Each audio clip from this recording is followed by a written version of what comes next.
Welcome Inside Appalachia. I'm Caitlin Tan. And I'm Mason Adams. More of us are using technology to stay connected during the pandemic. But for some parents in recovery for substance use disorder, it's the only way they can be with their kids. If they're seeing their baby on the phone once a week, that gives them a goal to shoot for. Otherwise, it's easy to slide back into something that's not so conducive to healing. And we dig into the story of a tomato, and not just any tomato. He would not allow any other tomato on the property to grow because he didn't want to find any cross-pollination of any sort. He wanted the purity of his tomato and that strain to remain intact. It was always just mortgage lifters. But there's a mystery behind this tomato. We'll explain later in the show. And I don't know about you, but with all the stress, a chocolate chip cookie sounds just about perfect right now. Today, we'll get some baking tips on a very special kind of cookie made with local buckwheat and stone ground flour. It's not going to be as sweet as like a normal chocolate chip cookie. Think of it as like a twist. You'll hear these stories and more this week inside Appalachia.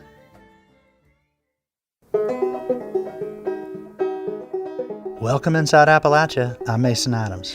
And I'm Caitlin Tan. So there are two of us this week. And that's because we have some exciting news. Mason and I are going to be the new co-hosts of Inside Appalachia. Don't worry, Jessica Lilly will still be reporting, so you'll still hear her voice on Inside Appalachia. And candidly, we'll never be able to replace what Jessica brought to this show, but we're honored to have the chance to step into this new role. So we won't host every show together. Most of the times you'll hear from me one week and then Mason the next. But sometimes, like today, we'll both host. So, Mason, we originally met through the Folkways program. For the past 2 years, you've been a part of our network of Folkways reporters, mostly reporting from Virginia. What were a few of the stories that we might have heard that stood out to you? Well, I'd love the chance to do these stories that the Folkways program gave me and work with the producers and editors that I did.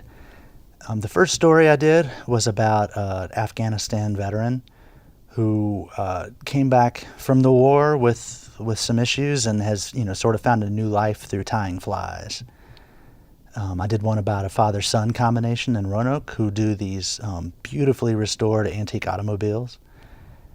And then earlier this year, as the pandemic was really starting to set in, I went up to Dinosaur Kingdom 2 in Natural Bridge, which is this bizarre roadside attraction where Union and Confederate soldiers fight dinosaurs.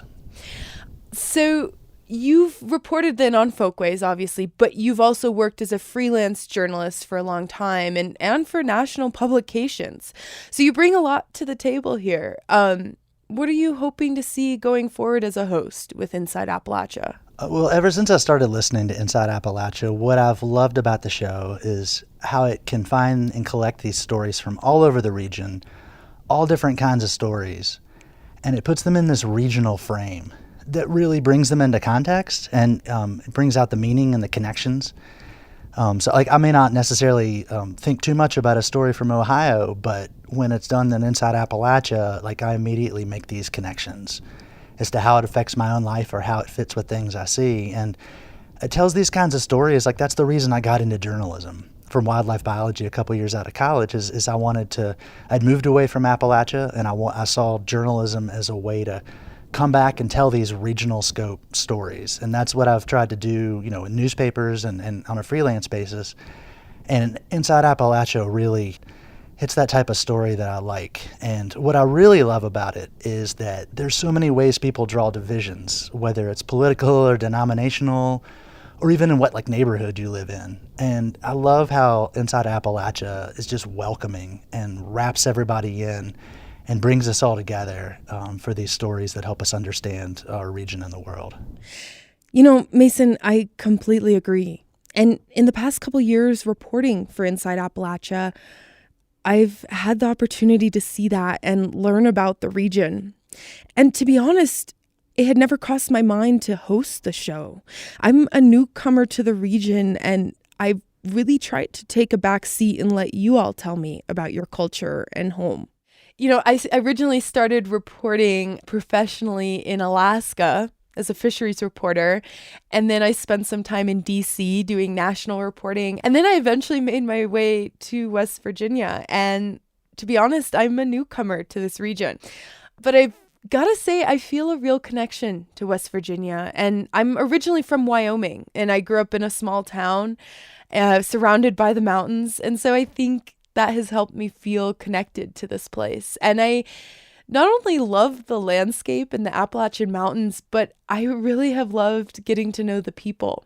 You all have some incredible stories to share, and there's so much to be proud of and be excited about. So I guess that's what I'm hoping to see going forward. Is I really want Inside Appalachia to be a show about you, the listeners. And I'm excited to continue learning and discovering new things about the region and highlighting you all. And I'm really looking forward to connecting with Inside Appalachia's audience as well. One of my favorite parts of reporting, but kind of what drew me into the whole profession, was just the chance to go talk to people and learn something new about the world. You know, as I've expanded my journalism from covering communities to covering a broader region, like I love how every part of the region is different. And even city to city, holler to holler, back road to back road, they're all different, and everybody you meet, even the folks who say, oh, there's nothing interesting about me, you start talking to them and these stories just start spilling out. And that's my favorite part of journalism, and I think that's the part I'm looking forward to with the show, and especially with this particular audience and this region. Can't wait to get into it. And I think, Mason, you and I both agree that we do have big shoes to fill. Our former host, Jessica Lilly, she really helped make the show what it is today.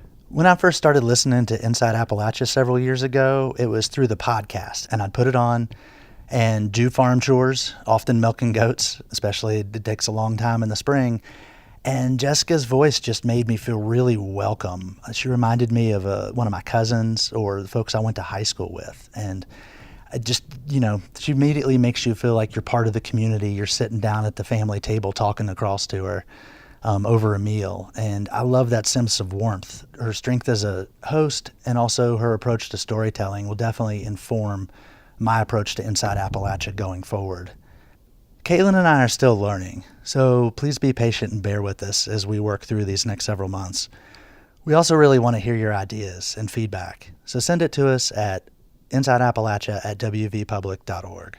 We're both really excited for the chance to be with all y'all each week. Well, Mason, are you ready? Should we get the show started? Yeah, let's do it. You're Inside Appalachia, and I'm Mason Adams. And I'm Caitlin Tan. On today's show, we're talking about renewal and regrowth. It's been quite a stressful couple of months for, I think, every human being on this planet. So we wanted to slow down, take a breath, and start off today's show talking about food, and in particular, cookies.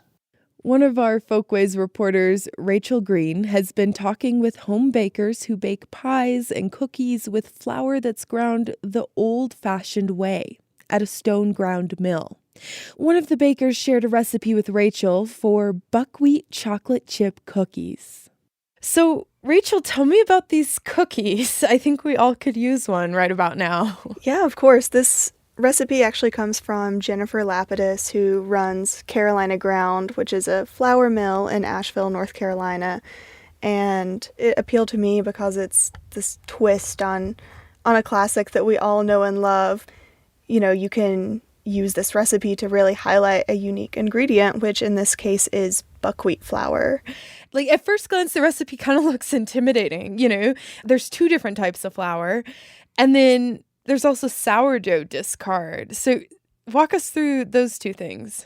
So the sour discard is an interesting part of the recipe, and if you have worked with sourdough before, you know that you have to feed it every so often, and in some cases you end up throwing a lot away, and this is a really unique way to be able to use that product that would otherwise go to waste. And it's not super prominent in the recipe, but it does give a little tangy edge to the cookies.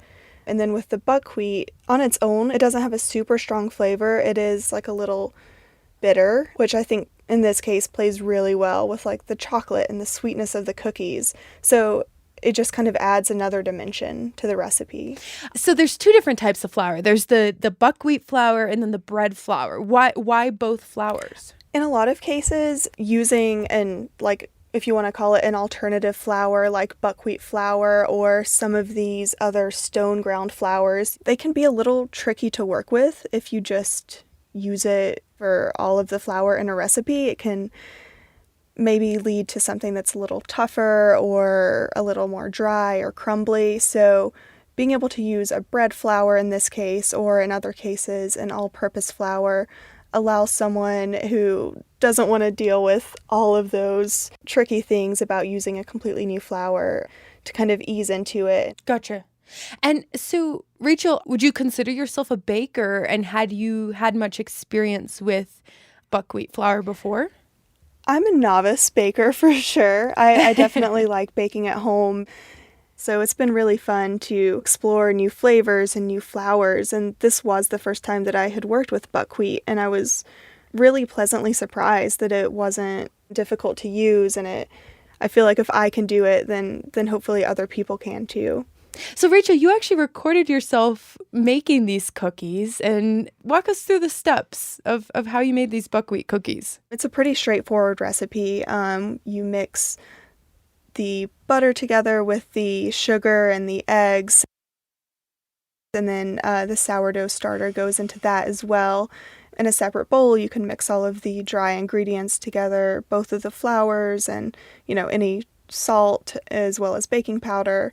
I found the dough, again, to be a little more on the cakey side, so it wasn't something that I could roll into a ball necessarily and place on a cookie sheet. It was more of you kind of had to portion them out with like a spoon. And what was your consensus? I ended up really liking them. I thought it was really well balanced in the end because you have the rich chocolate chip cookies and then the kind of slightly bitter buckwheat. And I think overall that worked really well for me personally.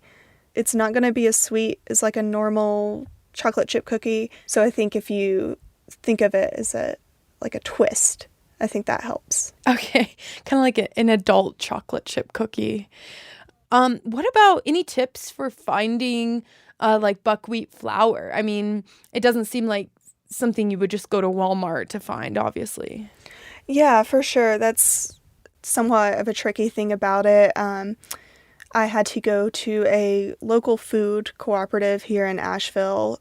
If you can find a store that has a bulk bin where you can get just the amount you need, you can come out a little cheaper. Okay, cool. Well, I'm going to definitely have to give it a try. I'm, like us all, I've been trying to try new recipes during the pandemic. I mean, if there's any time to do it, I think now is the time.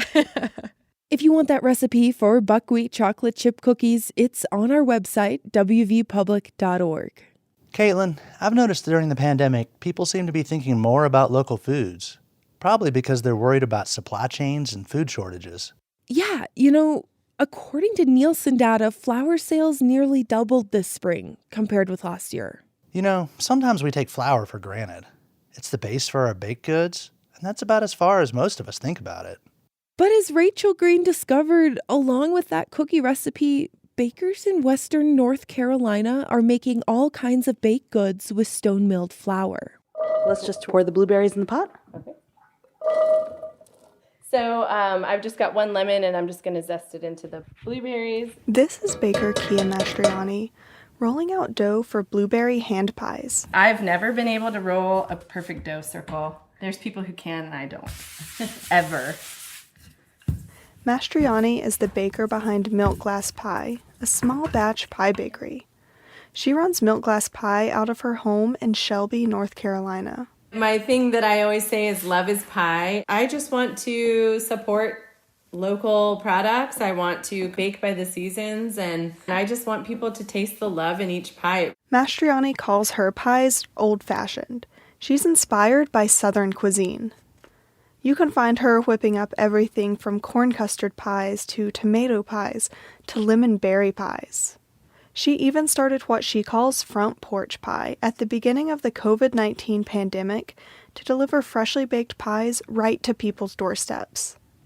But no matter the filling, one thing that ties all of Mastriani's pies together is the flour she uses. Flour that's stone milled right here in western North Carolina. It's been really special for me to use it. A big reason Mastriani uses locally stone-milled flour is that it has a rich, distinct flavor that makes her pies stand out. Flour is more complex than it seems. Each variety of wheat is different and has a specific taste and texture that can be drawn out in the milling process. It can have a whole range of flavors, from bitter and tannic to nutty and rich to smooth and buttery. You know, whole grain flours just have flavor. They taste like something. Wheat doesn't grow much in Appalachia or in the southeast. The climate just isn't right. It's too humid. It has been possible to use local produce like heirloom apples or tomatoes, but flour is a different story. So local stone millers have stepped in to bridge the gap between bakers and grain farmers. We have been a baker-driven mill from the very beginning. That's Jennifer Lapidus. She's the founder of Carolina Ground, a flour mill based in Asheville, North Carolina that specializes in stone ground flour. Then we started milling in the spring of 2012. Lapidus says Carolina Ground is part of a local grains movement. Lapidus sees the area surrounding Asheville, North Carolina as a great place for bakers like herself to be. The community is tight-knit. Many bakers, professional and amateur, see the value in locally milled flour. What's even more unique is that while Carolina Ground is used by bakers all over the South, including Mastriani, most of the wheat is actually grown in North Carolina.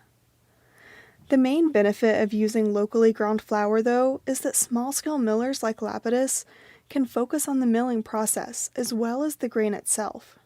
You know, we're milling, going back to a way of milling that actually really underscores the value of this grain. Each type of grain has a distinct look and taste, so Lapidus wants to make sure her flour reflects that. She says stone milling is the process that produces the features they're looking for. It's an ancient method of milling, likely the first according to scholars.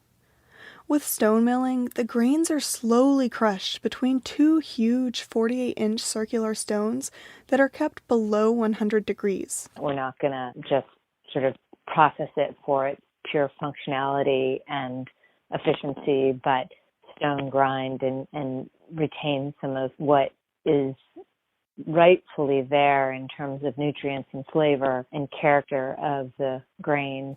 Stone milling has almost nothing in common with roller milling, which is how most flour you see on grocery store shelves is produced. Roller mills are super efficient, but Lapidus says the process takes much of the flavor out of the flour. In contrast, she says stone grinding results in a rich, nutrient-dense flour. If you feel our flour, it just has kind of an oiliness that if you feel like grocery store flour, it just doesn't really have that same feel. Lapidus says the flour has a silky, smooth texture. Really super sexy. It's like this flour is just really beautiful. And some bakers swear by it. You know, I can see the whole grain in the dough. I mean, it's a different looking dough. Kia Mastriani says small flecks of whole wheat are speckled throughout the dough. It's very pleasant to look at, but it's also full of flavor. Whereas commodity AP flour or bread flour is almost designed to taste like nothing. This is Brennan Johnson. He runs the Walnut Schoolhouse, a one-room baking school in the small town of Marshall, North Carolina, 30 minutes from Asheville. Johnson grew up watching his father bake in the brick oven in his parents' backyard in Minnesota. Johnson fell in love with baking, too. When he graduated college in 2016, baking was an easy career choice. So he moved to Asheville, where the baking community thrives. And he says he just quickly became enamored with everything that was going on in that region. Johnson was inspired by bakers and millers like Lapidus, who use uncommon grains and baking techniques. Now he runs the Walnut Schoolhouse, where he's introducing home bakers to the value of locally stone-milled flour. Flour is the base or the medium for making something, but it's not regarded as a flavor in and of itself. Johnson teaches and hosts classes for bakers of all skill levels, from an introduction to sourdough to a historical pie class hosted by Mastriani. He says there's a lot of interest from bakers of all skill levels here in Western North Carolina to learn new techniques and traditions. And stone-milled flour can be the entryway for bakers to explore new flavors. One approach that I often take is trying to pair the actual flavor of the grain I'm using. Each type of wheat has its own different flavor. So an Appalachian white wheat will be very creamy and mild, whereas turkey red can be very nutty and earthy. These characteristics can come out in all sorts of recipes. Johnson uses Appalachian white wheat flour like an all-purpose flour. It's great for pastries and pie crusts as well as bread. There are several challenges to using freshly milled flour. The oils that provide its flavor also mean it can spoil quickly, so many hobby bakers store it in the freezer to extend the shelf life and avoid fridge odors. And it can be harder to work with because whole grains soak up more liquid, so you'll have to add a little extra if you're substituting whole grain flour for all-purpose flour in a recipe. Cost is also an issue. Producing flour on a small scale means costs can be pretty high, multiple times higher than commodity flour even. This is something baker Kia Mastriani thinks about. I don't want it to become a luxury product where it's only for elite folks. So Mastriani and Johnson recommend combining more expensive flours with the all-purpose flour you can buy in the grocery store. This saves money and it still gives you a boost in flavor. This is important because more people are catching on to these unique flours, and not just because of the pandemic. They're becoming easier to buy, and bakeries across the United States are working hard to support these local grain economies. There may be drawbacks to using fresh, stone-milled flour, but it has a dedicated following, and Mastriani, Lapidus, and Johnson are all confident that it's here to stay. For Inside Appalachia, I'm Rachel Green in Asheville, North Carolina. Rachel is a member of our Inside Appalachia Folkways reporting corps. Hey, and thanks to Jen Nathan Orris of Skillet Podcast for letting us use sound from her episode on blueberry hand pies. We're going to keep talking about food for our next story. Have you ever heard of Radiator Charlie's mortgage lifter tomato? Maybe you saw them at the farmer's market this summer. They're big, kind of pink and sweet. This heirloom breed got its start in Logan County, West Virginia. A guy named Radiator Charlie bred two varieties of tomato together to get a giant, juicy fruit. Word spread, and eventually so many people bought his $1 tomato plants that he was able to pay off his house. That's how the mortgage lifter got its name. It's a well-known story among tomato lovers, but it turns out there's a twist. There's a lesser-known West Virginia tomato, also called the mortgage lifter, that's older than Radiator Charlie's. Same name, different plants. What's going on here? Zach Harold decided to look into it and ended up getting a taste of the forgotten mortgage lifter. I'm sitting in Mary Lou Essler's dining room. Does this have salt on it already? Or? I just brought it, then I bring it. Before me on a blue china plate are 4 slices of tomato and a big dollop of Mary Lou's homemade mayonnaise. Oh, wow. I didn't come here to eat tomatoes. Mary Lou just happens to be one of those Appalachian grandmothers who won't take no for an answer when it comes to food. I'd really come here to talk about her in-laws. When she married her late husband Bob in 1960, it wasn't long before she was introduced to a priceless family heirloom, an heirloom tomato. They had beautiful dinners. There was a back porch over there and big family. And Mrs. Essler owned a Blinko piece of glass. All the way around would be these gorgeous slices of mortgage lifter tomatoes. So that was always a favorite. Now, these weren't the so-called Radiator Charlie mortgage lifters you find in lots of seed catalogs nowadays. No, this was a breed of tomato developed by Mary Lou's father-in-law, William Essler. It first showed up back in the mid-1920s, several years before Radiator Charlie brought his tomato to market. Mr. Essler had 2 tomatoes that he was raising, the Pritchard and the Ponderosa. People were not able to get tomatoes that were not acidic. And Mr. Essler was interested in seeing if he could develop a tomato that was low acid.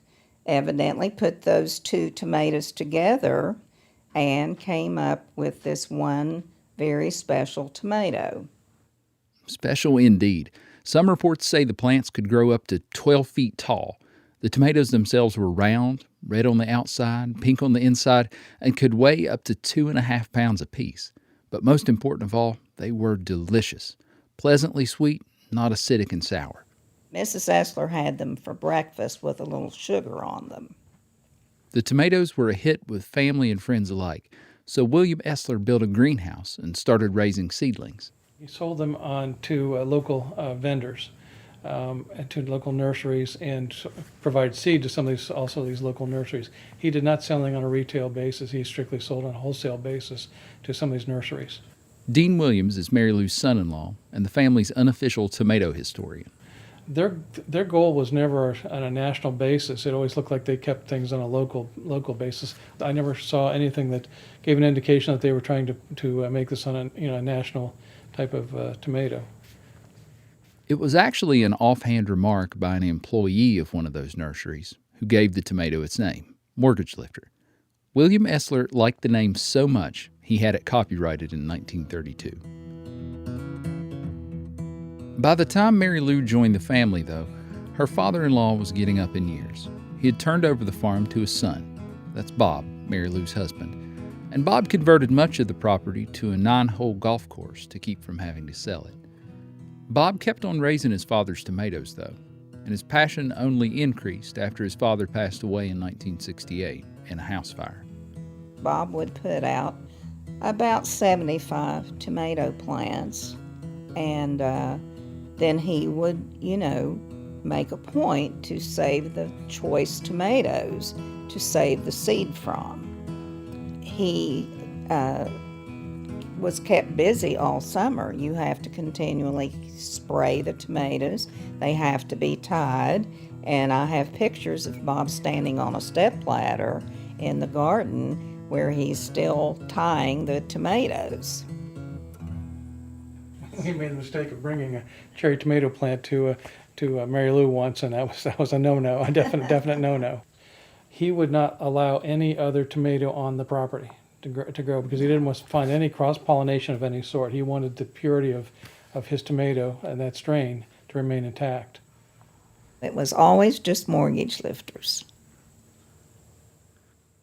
If Bob was so protective of his father's tomato that he wouldn't even allow other breeds on his property, well, you can imagine how he felt when he found out there was another tomato making the rounds, also called the Mortgage Lifter.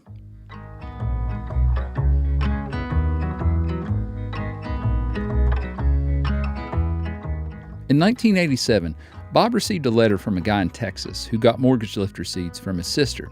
She lived in Huntington and got Mortgage Lifter seeds from Bob. The Texan was leafing through a Southern Exposure Seed Exchange catalog one day when he came across a Mortgage Lifter tomato, attributed not to William Essler of Barbersville, West Virginia, but to Radiator Charlie from Logan, West Virginia. Confused, he wrote Bob a letter to see if he could clear things up. And we were like, what? We were, it was really rather shocking to find out that someone else was getting the credit for all of Mr. Essler's hard work. Bob didn't have much recourse. William Essler's copyright lapsed in the 1970s after the family attorney failed to file a renewal. So Bob did the only thing he could. He fired off a letter to Southern Exposure demanding the listing be removed. Now let's be clear. Bob did not believe that Radiator Charlie was claiming William Essler's tomato as his own. They're different plants bred from different parent tomatoes. Bob just felt that, with Radiator Charlie using the Mortgage Lifter name, his father's tomato, the original Mortgage Lifter in his mind, was being overshadowed. The letter didn't work. Southern Exposure and a lot of other seed catalogs still sell Radiator Charlie's tomato, and it's still called the Mortgage Lifter. But for the rest of his life, Bob did what he could to set the record straight. He gave lots of interviews to newspapers, magazines, and TV stations, and he also gave away a lot of tomatoes. That generosity is part of the reason the Essler Mortgage Lifter is still around today. Mary Lou tried to keep the strain going after Bob died in 2012, but she couldn't contend with the deer that liked to stop by. Her son-in-law, Dean Williams, grows tomatoes that he's pretty sure are Essler mortgage lifters. That's what they served me when I stopped by for the interview. They came from the Hatcher nursery in South Point. We grew 3 plants this year, so they came in fairly well. We still have quite a few tomatoes, but they're fairly on the smaller side than what they're used to. But Bob sent seeds to lots of people through the years. The family has heard that relatives in Virginia are growing Essler mortgage lifters. There's tales that the seeds have even made it to Australia and Panama and Africa. But the family knows for sure that a niece in Alabama is growing the genuine article. She's going to send seeds back to West Virginia so Dean can get them going here again. That's what's special about heirloom seed varieties. Their stories are never over, so long as people keep growing them. And knowing the story only makes the food taste better. I can testify to that. They may not have been as far. I'm not just saying this because the tape is rolling. I'm not just saying this because the tape is rolling. This is seriously one of the best tomatoes I've ever had. Oh, I'm so glad to hear you say that. That's what everybody thinks.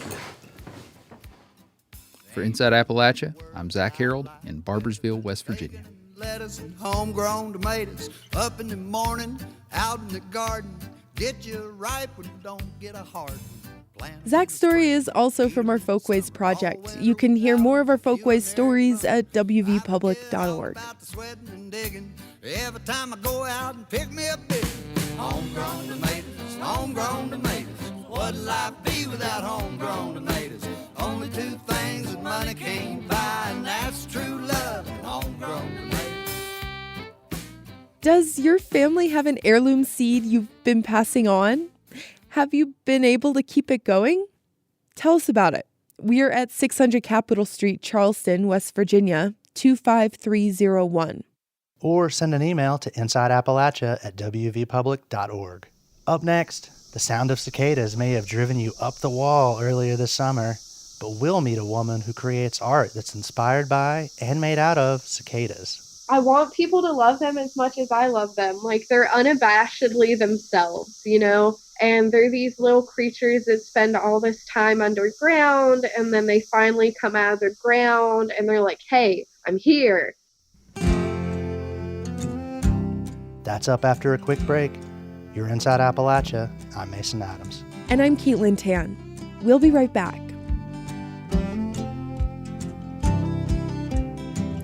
Days up and down they come, like rain on a conga drum.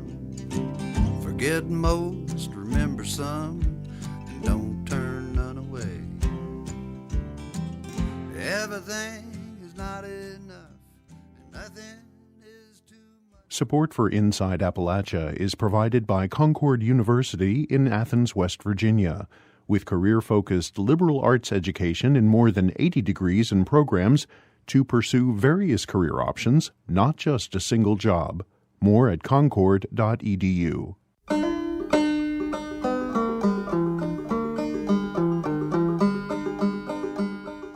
Today, we've heard stories about people planting seeds of change, literal seeds, like heirloom tomatoes and wheat that's uniquely suited for our climate. These are both fun stories with a serious side to them. We've seen how people are finding joy through their gardens and food work, even through the pandemic and with winter on its way. But there are also people here in Appalachia who are going through some of the darkest, most challenging times of their lives. Next, we'll hear about how some families who were broken apart by addiction have managed to find healing and reunite. Within the past decade, the number of children in West Virginia's foster care system has increased by more than 65%. Today, roughly 7,000 children are in state custody. The opioid epidemic hit families hard, and now the pandemic is making things even harder. Despite this, people are finding ways to move forward. Emily Corio has the story. On a recent fall morning, Dr. Joshua Carter spins a metal bingo drum at his office at Cabin Creek Health Systems near Charleston. For his patients, it's the sound of progress. Every time they pass a drug test, they can spin the drum to earn prizes like gas carts, track phones, or toys for their children. It's part of a program to treat methamphetamine addiction, but it requires in-person visits, and that hasn't always been possible this year. The big thing we've had to do is figure out how to keep everybody connected. Earlier in the pandemic, Dr. Carter saw increased dropout rates in his treatment programs as patients struggled to get to the 3-month sober mark. Since we went back to in-person for the last about month and a half, we finally had 5 people this week hit 90 days and get to graduate to the next phase of treatment. Dr. Carter says Zoom meetings weren't as effective as in-person, and normal program requirements like volunteer work had to be scrapped. The pandemic has also created situations that challenge those in recovery. We always talk about in group the 3 big triggers as time, money, and boredom. A national survey conducted by the Centers for Disease Control and Prevention in June showed that 13% of respondents had started or increased substance use during the pandemic. Meanwhile, the number of emergency room visits in the state related to drug overdoses increased this summer when compared to the same time last year. Some of those struggling with addiction are parents whose children may end up in state custody. Delvin Johnson is the site manager of the Davis Child Emergency Shelter in Charleston, where kids ages 12 to 18 can go until they have a more permanent place in foster care. We are resuming like a sense of normalcy, kind of. Back in the spring, the shelter was full and children were staying longer. Since then, children have come and gone, and now a new school year is well underway. Youth care workers, myself, the new shelter supervisor, everybody's basically become teachers. Johnson says the staff and the kids have adjusted well, but some other aspects of daily life are more challenging, like getting kids to wear masks all the time. There was a scare at the shelter this summer when a staff member tested positive for coronavirus. Kids were quarantined for about a month. Staff could only go between the shelter and their homes, but no one else contracted the virus. We were cleaning a lot during that time, even still do, sanitizing the surfaces, wiping off doorknobs, wearing PPE, the face mask and everything like that. But there have been around 100 cases of COVID-19 among children in state custody since the pandemic began. Back in March, foster parent Amber Gall was caring for her 3 children and fostering 2 others, one of whom was close to being reunified with her parents. Then overnight trips to their house stopped, and calls took their place. Gall says it wasn't easy to keep a toddler interested in a video call for an hour, but she says it was worth it. If they're seeing their baby on the phone once a week, twice a week, that gives them a goal to shoot for. Otherwise, especially with like the drugs, it's easy to slide back into something that's not so conducive to healing. Then about 2 months into the pandemic, the little girl was reunified with her parents. In September, Gall and her husband adopted a 4-year-old boy they had been fostering for a year. This was their second adoption, but this one happened over Zoom due to the pandemic. It was quite a different experience, but it was equally as special. And then later that day, we had a drive-by congratulations party for him. And so even in the middle of this pandemic, there is some healing and hope. Brittany Adkins' story is also evidence of that. About this time last year, she was addicted to heroin and ended up in jail for 30 days. That's where she was when she learned that her 4 daughters were taken into state custody. What my rock bottom, I think, was when my kids got taken. Soon after, she also learned about Family Treatment Court. The court program started in Boone County last year to address the drug epidemic's effect on families. Parents involved in child abuse and neglect cases are connected to addiction treatment and parenting classes, among other things. Atkins was interested, especially since she could see her children throughout the process. When they said those words, you get to see your children automatically as soon as the day is set up, I said yes. That was it.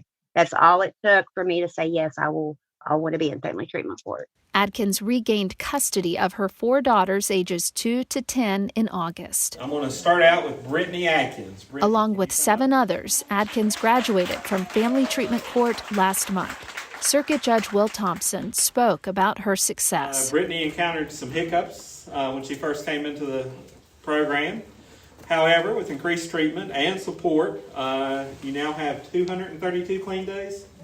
That's incredible, guys. And that, too, is the sound of progress. For Inside Appalachia, I'm Emily Corio in Morgantown, West Virginia.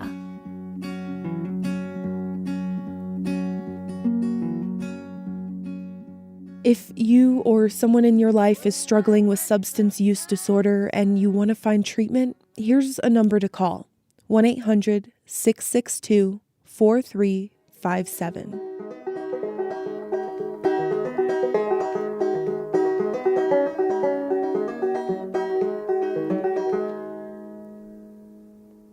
For our final story, we'll meet a woman who found a unique symbol of renewal and change: cicadas. This year, millions of the insects emerged for their once-in-17-year mating season in Appalachia. Yeah, up on the Blue Ridge Plateau where I live, for weeks this summer we could hear the cicadas getting closer and closer until they finally engulfed our holler. They filled the air with that eerie drone and left shells scattered all over the place. Turns out those shells can be turned into art. Cicadas are oval-shaped winged insects that can be as long as 3 inches. They can be black, brown, or green, often with red or white eyes. Their mating calls are thought to sound like a hissing jet. There's like a lot of times that I hear people say, oh my God, these things are so annoying. They just scream all the time, or people are scared of them. That's Jessie McClanahan. She's a 26-year-old ceramic artist based in Charleston, West Virginia. Her work has a natural, organic look, often including plants or insects, specifically cicadas. I really love insects. And when I was a kid, I was convinced that they were my best friends. Jessie wears her hair in 2 braids with thick bangs across her forehead. She has detailed insect tattoos, one of which is a cicada covering her right shoulder. I need their screams to go to sleep sometimes. When I leave the South and I can't sleep, I have this YouTube video saved on my phone, and it's Appalachian Summer Nights or something like that. And it just has a bunch of cicadas screaming in the background. And in the last few years, Jessie's found a way to incorporate cicadas in her ceramics. I take cicada shells and I cast them in clay slip, and then I paint them. The cicada shells are actually the skin or exoskeleton the insect sheds when it emerges from underground. Jessie has gathered shells over the years just from living in the mountain state, and her friends also find shells for her too. In her studio, which is beneath Taylor Books in Charleston, Jessie dips her cicada shells in the clay slip, which is the consistency of a mud puddle. She fires the shells twice in a kiln. In between each fire is when she adds detail to the little guys. She starts by sanding down any fingerprints or rough edges. These things are really delicate, so I have to use a fine touch. This one's actually a really nice one. He has all his legs. Some of them are missing legs, or like their heads are a little wonky. Jessie jokes that she spends so much time with the cicadas that they take on their own personalities. Just like the way that they're sitting, like some of them, their heads are kind of like obscured by their little claws a little bit more, or some of them like have their claws spread out more and they look sassy or shy. She also paints the shells several times with clay and then paint to prepare them for the kiln again and to also add detail. So I start off with the eyes, and I feel like that determines their personality a lot too. Cicadas have 5 eyes, 2 main eyes and 3 on top of their heads, which actually help them see the light through the soil so they know when to emerge. Jessie says her cicadas aren't hyper-realistic, but a loose interpretation. They're still pieces of art. She uses several different paint brushes to create texture and depth. So right now I'm painting on their little underbellies. Jessie first started using cicadas in her artwork in a college class, mostly out of curiosity. But now she's on a mission to rebrand the insects through her work. I want people to love them as much as I love them. Like, they're unabashedly themselves, you know? And they're these little creatures that spend all this time underground, and then they finally come out of the ground and they're like, hey, I'm here. Jesse's ceramic professor at West Virginia State University, Molly Erlandson, was actually there when Jesse thought to cover cicadas in clay. I'm looking at one right now. They're amazing, unique. Molly says she's never seen it done before, and that the natural world plays a big part in all of Jesse's other ceramic work. All of Jesse's ceramics are earth tone colors, ranging from everyday items like mugs and bowls to abstract sculptures. And rather than using a potter's wheel, all of her pieces are hand-shaped. Jesse says it's more time-intensive, but it allows for more of a one-of-a-kind process. Her signature sculptures look like a clay web in a rounded shape or vessel, sometimes containing plants or flowers, or even with cicadas attached to the webbing. Molly says she interprets the webs as Jesse's reaction to her environment. She talks a lot about the terrain of West Virginia, how she grew up here, how she is sort of in love with the look of the land. And I see her work as greatly reflecting that. And Jessie agrees. In fact, she says the life cycle of the cicada is representative to her of what is happening in Appalachia right now.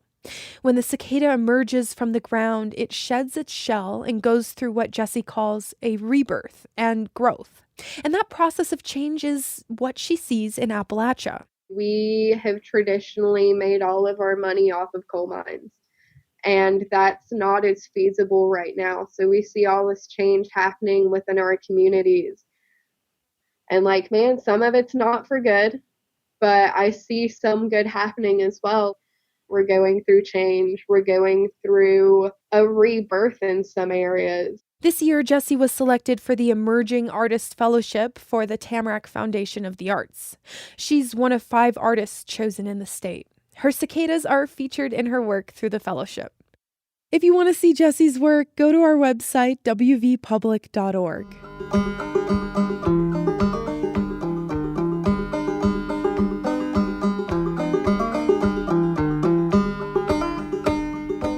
Today, we've heard how an artist pays homage to the cicada, which spends most of its life underground, but every 17 years bursts forth in a droning insectoid tidal wave.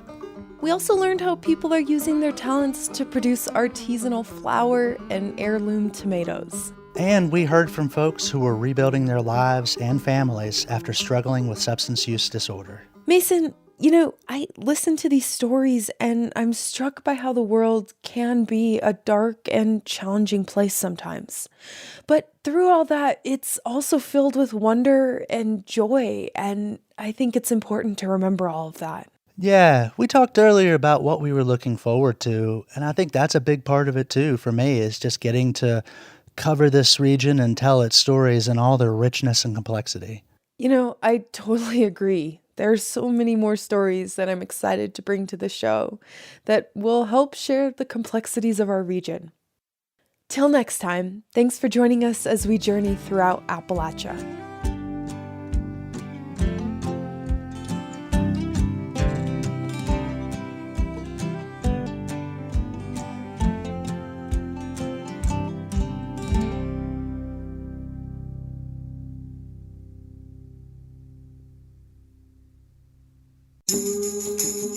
We had help producing Inside Appalachia this week from the West Virginia Folklife Program at the West Virginia Humanities Council.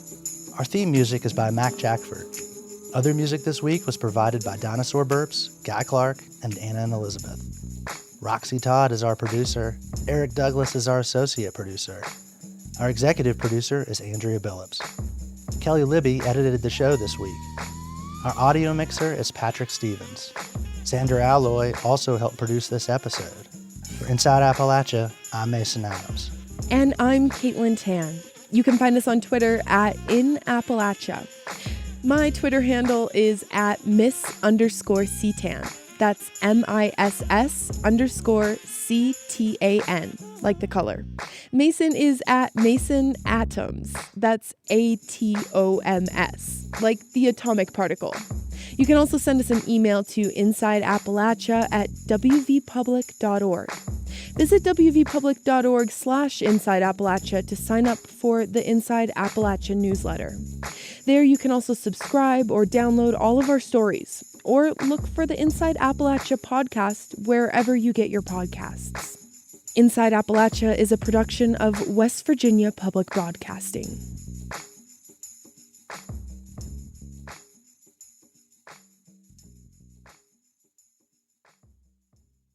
Support for Inside Appalachia is provided by Concord University in Athens, West Virginia, with career-focused liberal arts education in more than 80 degrees and programs to pursue various career options, not just a single job.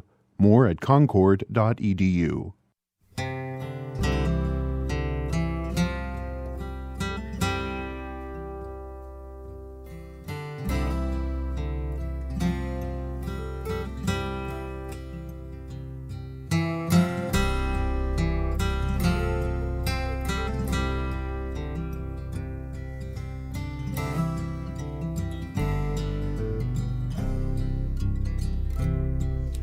An old blue shirt and it suits me just fine. I like the way it feels, so I wear it all the time. I got an old guitar, won't ever stay in tune. I like the way it sounds in a dark and empty room. I got an old pair of boots and they fit just right. Well, I can work all day and I can dance all night. I got an old used car and it runs just like a top. I get the feeling it ain't ever gonna stop. Stuff that works, stuff that holds up, the kind of stuff you don't hang on the wall. Stuff that's real, stuff you feel, the kind of stuff you reach for when you fall.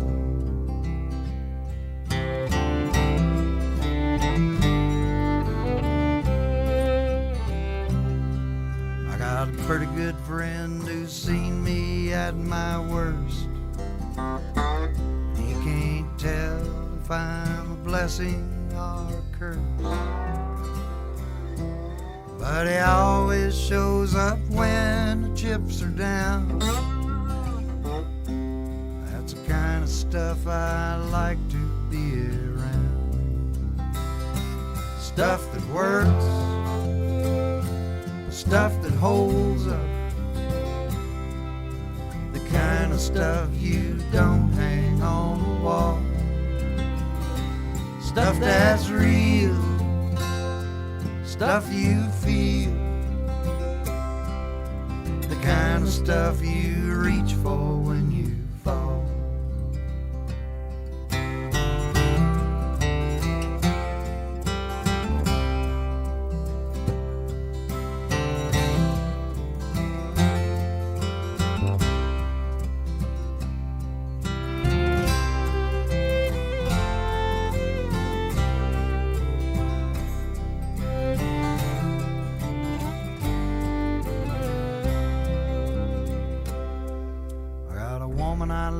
She's crazy and paints like God.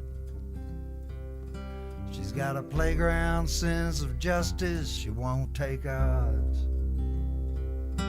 I got a tattoo with her name right through my soul. I think everything she touches turns to gold. Stuff that works, stuff that holds up, kind of stuff you don't hang on the wall. Stuff that's real, stuff you feel,